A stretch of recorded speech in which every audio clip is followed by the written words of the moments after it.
I can remember being on the campaign trail with you as a 5 or 6-year-old and learning about parts of the state that I didn't know about, seeing communities that were less fortunate and in need, and also having the opportunity to listen to you talk with those families and to really hear them and to look forward to really finding ways to help them find a better life or a better way forward.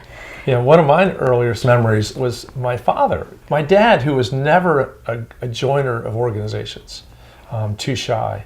Nevertheless, was one of the best mechanics that God ever made. And so everyone in the neighborhood would bring their cars over to our house for him to fix. And then nobody ever paid him. I mean, they probably paid their own parts maybe. But he would be out there most nights and all weekends just fixing everybody's car. And it was a different kind of community service, but very real. My mother, your grandmother, she was the first one that introduced me to Meals on Wheels, which I know you've been leading at the store in Alexandria for a number of years now, haven't you? Yes, it's been a really wonderful way for our employees to get out of the store, to be there and to meet the people directly that they're helping. And it's been a great experience. We've been really happy to be a part of it. I've done it off and on, never really regularly, for years, because Megan's dad, my father-in-law, did it for a long time, Dr. Carroll, and my mom. And I did it in Richmond a number of times. And all the different experiences that jump out at you from the Meals on Wheels. Number one, the whole idea that for some people, the human contact's even more important than the food. The loneliness, the eagerness with which they meet you at the door. I have other fellow moms or other parents in the community or even employees that work for us that aren't sure how to give back or how to contribute in a meaningful way. And I think the moral of everything, of the story, if you will, is that there are lots of different ways to do it.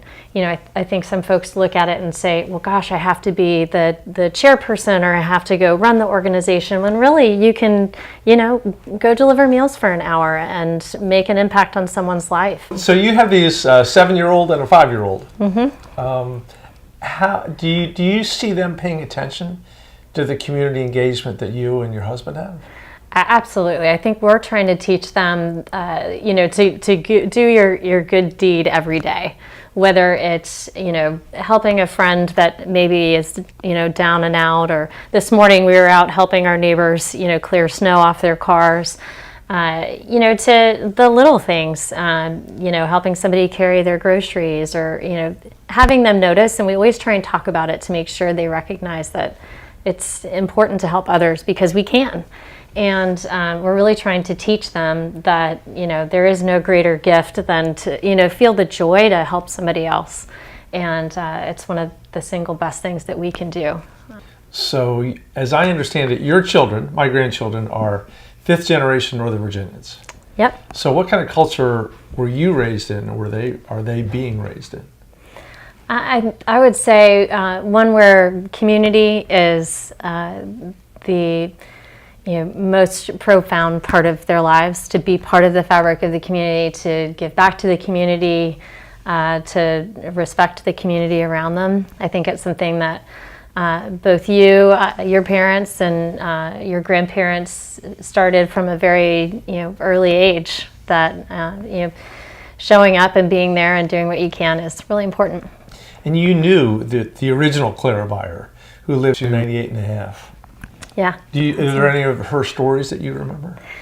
There are a lot, but I think one of the most important ones to me was she fought very hard for children of color to be able to access public places, and ultimately was successful at doing that. And the Spring Hill Recreation Center in McLean is dedicated to her because she felt that all people should be able to enjoy, especially children, what we have to offer in our community, not just some. I'm just old enough to remember the 1950s stories when she would take the poor African American, basically tenant farmers who lived out in that part of Fairfax.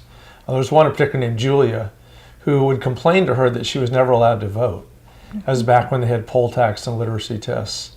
And grandmother, the first Clara Beyer, went with Julia with her 3 years of receipts and witnessed her reading out of the King James Bible and the literacy, because it was that hard to get a person of color to vote in Virginia.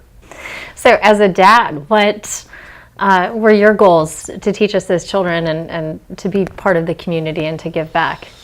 I think a lot of it for me was, again, the grandparents, who 3 out of 4 worked for Franklin Roosevelt. There's this deep sense of social justice all the ways rippling through. Mm-hmm. And I never met my grandfather, Otto Beyer, your great-grandfather. He died just before I was born. So I only know him really through the stories told at Thanksgiving dinner and Christmas dinner. Mm-hmm. But the one that I remember best was that his favorite saying was, when you get to be an old man or an old woman, do you want to look back on a lifetime of accumulation or a lifetime of contribution? Mm. And I think the answer is in the question. Yeah. So how, now you've got a husband, 2 kids, a home in Alexandria. How does this express itself for you and for Trey? Sure, absolutely. Well, I think I'm very fortunate to work for our family business. We very much so value public service, community service, giving back if we have an opportunity to do so. And so, as part of my job, I'm able to get out into the community and serve on boards and to chair organizations and to give back. And that's a really important thing for us to do.